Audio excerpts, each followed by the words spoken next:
company will lift its production of nitropryl by 50% to 250,000 tonnes a year to meet increasing demands from the mining and associated industries. The first stage to produce an additional 30,000 tonnes will be commissioned next month, and the second phase, adding 50,000 tonnes, would be ready by mid-year. The nitropryl explosive is made from high-grade ammonium nitrate at the Mayfield plant. The company's ammonium nitrate product manager, Alan King, says 4 trains leave the plant a week, each carrying 750 tonnes of explosive to the company's new Bowen Basin storage area in Queensland. Fire brigades from Maitland, East Maitland.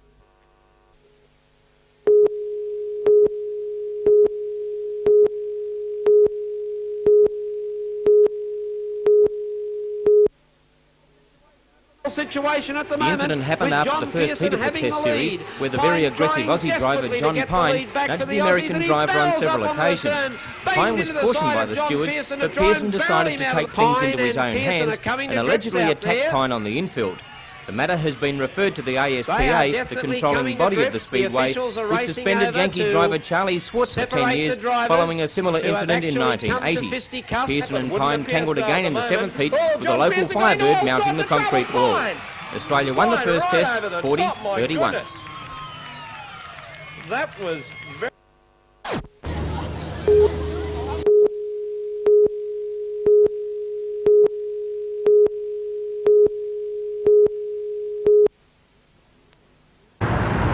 The future of the regional museum has hung in the balance for some time, but tonight Newcastle's 12 aldermen are deciding on its future administration. A report from the town clerk recommends professional curators be appointed to the museum and the art gallery to be responsible for exhibitions and day-to-day organisation. It's also recommended that the museum and art gallery will operate as distinct professional entities. However, some resources could be shared in the interests of efficiency. It's being suggested Council's Arts Administrator David Bradshaw be appointed Managing Director of both the museum and the gallery. He would be responsible to Council for the efficient operation and marketing of both institutions. The museum's Board of Trustees may also become an advisory body to Council to help guide the future direction of the museum.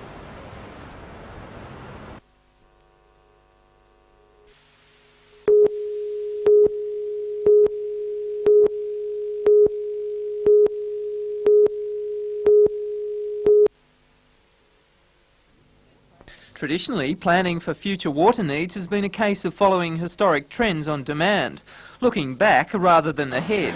But from his office at Newcastle University, Dr. George Kazira is planning to change all that. When we're forecasting into the future, we're not asking planners just to make a best estimate.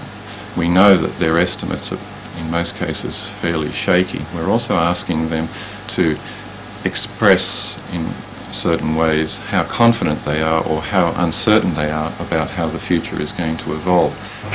By looking at the economic factors affecting an area, to see whether business and population will grow or shrink, by studying climate in the area, and by noting fluctuations in water usage, Dr. Kazira hopes to develop a design technique to make accurate predictions for a community's water needs. Working in conjunction with a postgraduate civil engineering student, Dr. Kazira hopes by the end of the 3-year study to give advice to the Water Board on how many dams are needed in the Hunter. Dr. Kazira says he is surprised how people take such a precious resource as water for granted. And we've grown up in a society which has always water on tap, it's always safe to drink, and as a result I don't think many of us are really aware of the infrastructure, the work that's done behind the scenes in delivering that water. And Peter Ryan reporting for NBN News.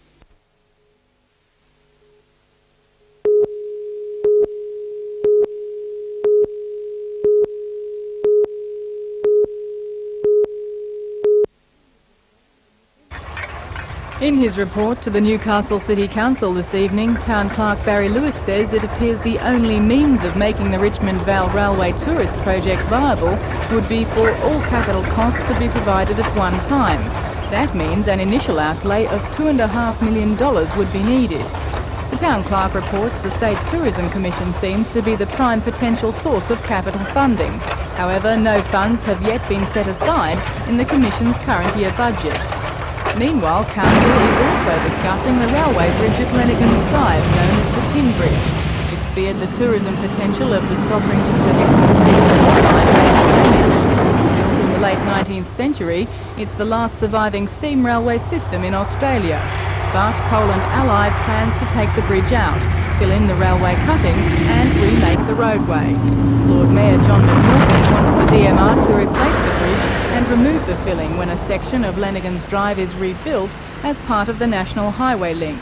He says the railway should be left intact and the line closure should be temporary. But it's feared the DMR may opt to leave the fill where it is, saving the cost of the new bridge but destroying the railway. A recommendation will be put to Council tonight asking it not to object to Coland Allied replacing the bridge and filling. But Council will also be asked to consider that won't relieve the Main Roads Department of any financial requirement to provide a bridge over the railway line in the future.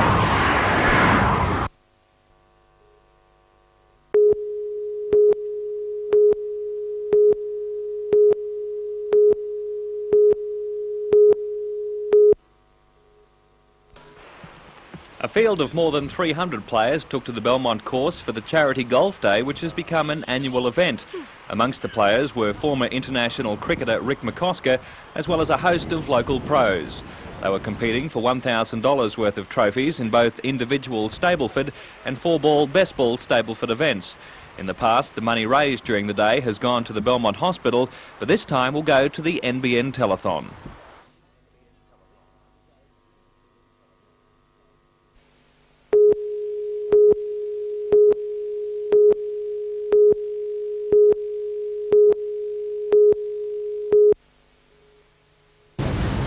In Newcastle, the situation also returned to normal today after yesterday's walkout. Here it was estimated many resident medical officers turned up for work anyway on a voluntary basis. Health authorities say arrangements are being made to catch up the backlog caused to elective surgery. In the region today, campaigning for the Wallsend by-election on Saturday was the state opposition spokesman on health, Andrew Rev-Shorgy. He said the government could have done more to bring about a quicker resolution of the pay and conditions dispute. Well, basically the government up till now hasn't treated the doctors seriously. At last they have. The doctors have accepted that and they've gone back to work. The Commission now has got the job of determining what the conditions and pay should be, but at last the government has realised that they have a responsibility to the public hospitals and the doctors working in them, because that's what we need. Doctors working in the hospitals so that we can be safe.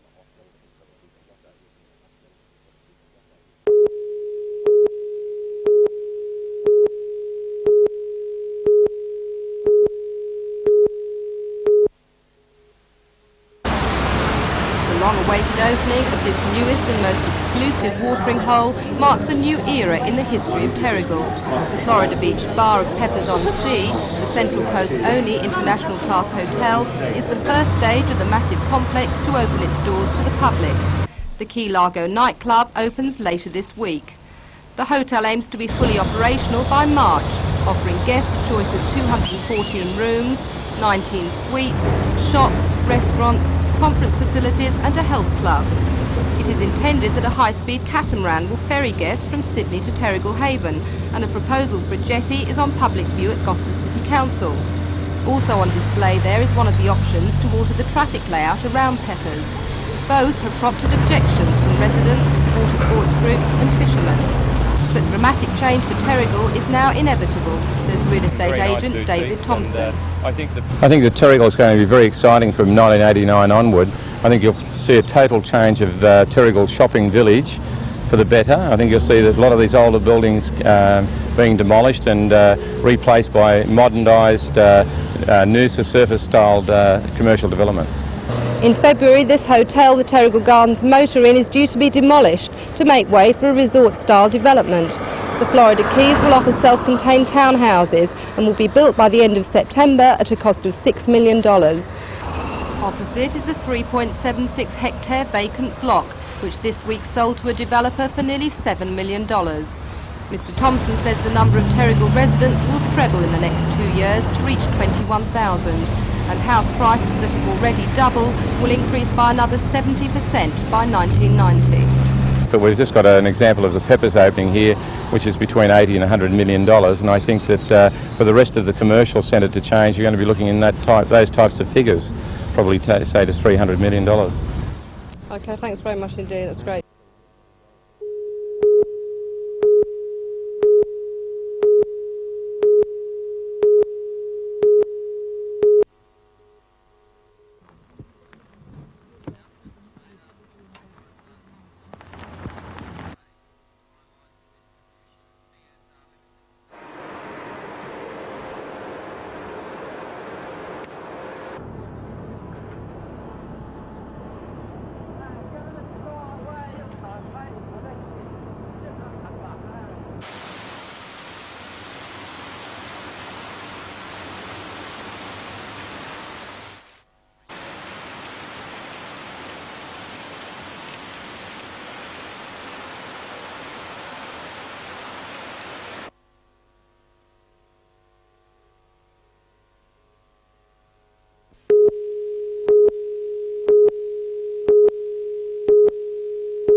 It's a task that is never finished. Shortland Electricity has 3 crews of 6 men travelling throughout the area, lobbing treetops to free them from power lines. 90% of blackouts are caused by trees interfering with the lines. The new plan makes common sense. Entitled Top 50, it's a guide for local government authorities and residents to plant trees of the right height near power lines.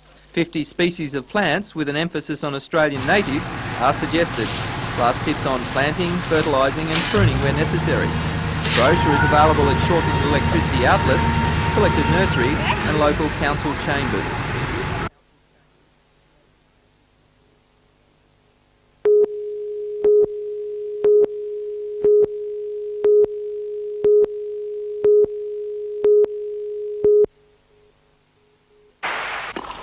It's been a disappointing year for Lendl. In the Grand Slam events, he was beaten in the semis at Wimbledon and the Australian Open, lost in the quarters of the French Open, and went down in the final of the US Open. A month ago, in his last tournament match, he lost the final of the Masters Championship to Boris Becker in 5 sets.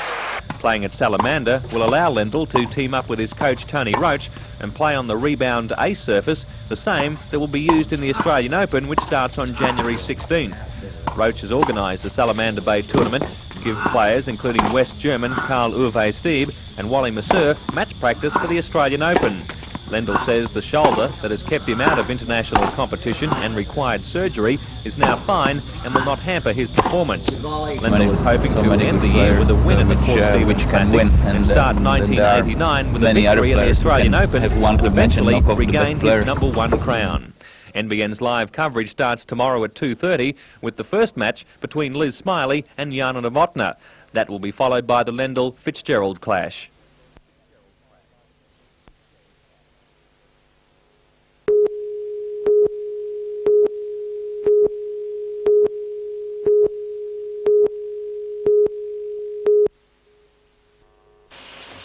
Star of the tournament, Yvonne Lendl, was up bright and early this morning getting in some practice with coach Tony Roach on the rebound A surface. After the workout, it was time to meet the media, where he said he was looking forward to next year after a poor 1988. Well, it was frustrating. I have been hurt most of the year, so, I like to forget it and start all over. As for the Australian Open, which starts on the 16th of next month, the Czech says it's only a matter of time before he eventually wins it. I figure if you keep contending for long enough, one of these days you should get lucky. First game in the Port Stephens International Classic was between the Roach Racket Resort touring professional Liz Smiley and Jana Novotná of Czechoslovakia. The first set went to a tiebreaker. Novotná won the first point, then Smiley the next 6 to set up the first set win. The second set started sensationally for Novotny. The 20-year-old shot to a 2-game-to-love lead before Smiley fought back in the 10th game to tie up the scores 5-all. As with the first, the second set went into a tiebreaker. Smiley twice had match point before Novotny fought back to take the match into a third and deciding set. Unlike the first two sets, the third was a walkover to Smiley, who won 6-love, to take the match 7-6, 6-7, 6-love. The long flight from the United States yesterday didn't affect Ivan Lendl as he took on John Fitzgerald. Lendl blitzed his way through the first set, winning it with ease 6-1. Fitzgerald picked up his game in the second set, but it still wasn't enough to overly trouble the Czech champion. Lendl was the master in today's conditions and ran out an easy winner 6-1, 6-3.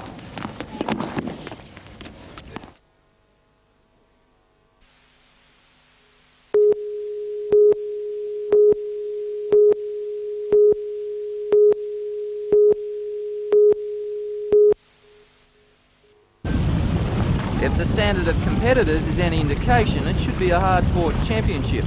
The classy field in the 7-race series includes Olympic medalists Chris Cairns and Scott Anderson, Australian and world champion Greg Goodall, and former world NACRA champion Mitch Booth. In today's opening race, the catamarans, which are limited to 6 metres with 9-metre masts, were racing at speeds of up to 30 kilometres an hour in the moderate easterly breeze. Some pushed it a little too hard, but with 6 more heats, the title will not be decided till January 6. From the twin hulls to the single hull of the Flying 15s, the Australian Sprint Series was decided today as a warm-up to the Flying 15s Nationals, which start tomorrow on Belmont Bay. The Anderson brothers from Western Australia, sailing Gazelle, were victorious and must be fancy for a win against the strong Australian and international field, the Nationals, over the next 10 days.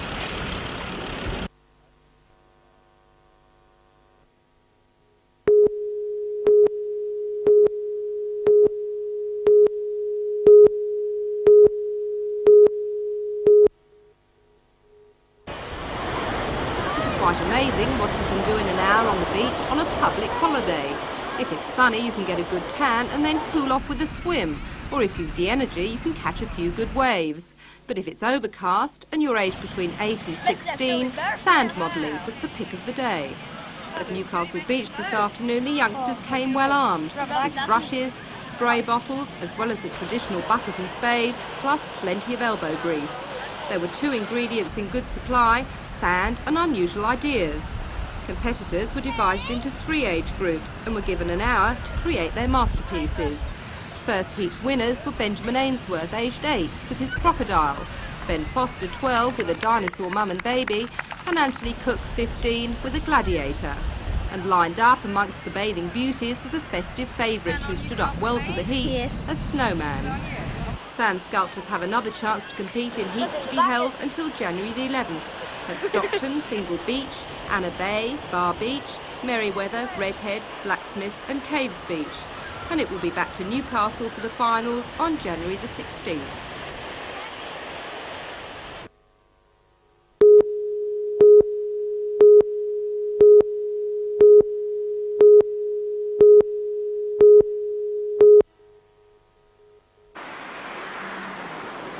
The dull weather led to deserted beaches, but Queen's Wharf was the place to be. For this tall story, we join the queues for a look from the tower.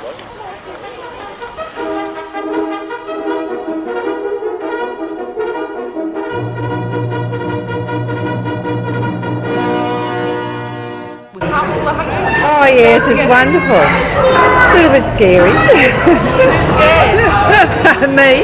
For the less adventurous, a leisurely stroll along the promenade, while on order was a selection of food from shellfish to ice cream. While the holiday was a day for friends to renew acquaintances, it was also a time for some families to say goodbye at the finish of the festive season. An Adamstown family enjoyed a relaxing drink while watching the rest of the world go by. And a Lake Macquarie family got away from it all with a barbecue at Blackbutt Reserve, a friendly cockatoo giving everyone a warm greeting.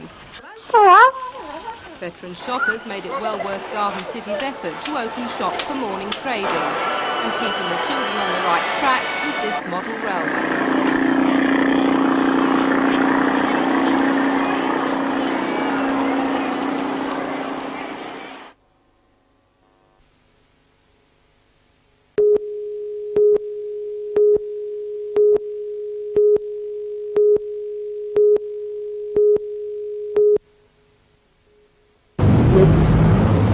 authority was asked to consider the reasonableness of the whole package of changes to work practices BP wishes to introduce in its northern area operations. It was also asked to issue orders that BP not implement the package until a final decision was made. The authority's decision to defer the matter means settlement is still at least 3 weeks away.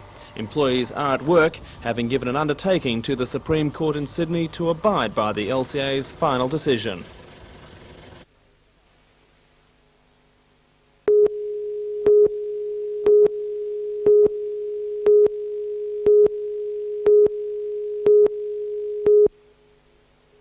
The big waves, and with Curran out of the way, Lynch then got the nod again, 5-0 from the judges, ousting America's Tom Curran. The former Australian junior champ was looking unbeatable. Lynch, who ultimately took the world #1 spot, Egan's runner-up place was the best he's ever achieved in his pro Later on in the day, the crowd was treated to one of the most impressive finals to date. The surf matched every inch of the... Luke rang early this morning.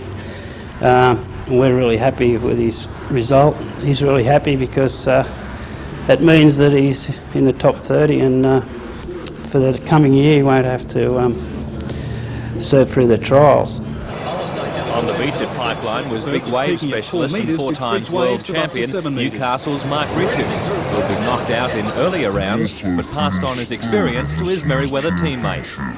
Mark was on the beach, and he was with Mark, and Mark advised him what to do and how to surf the waves, which helps a lot. 4 times world champion to tell you what to do.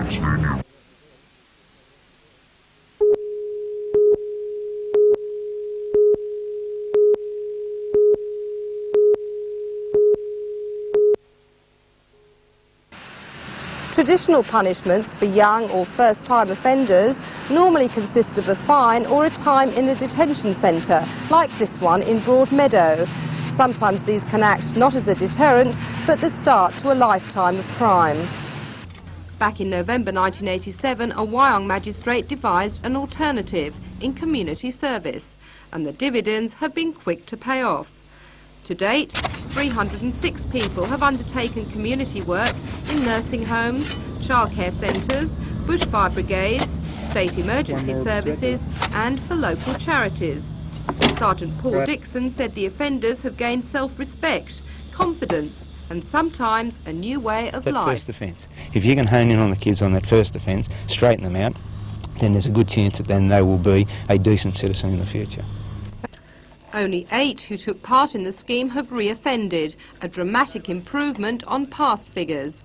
And one Central Coast organisation to benefit has been the Entrance Hockey Club, where youngsters have been busy improving the pitches. President Barry Dowd explained, "They've had plenty of time to think about what they've done wrong and how lucky they are to be given this second chance.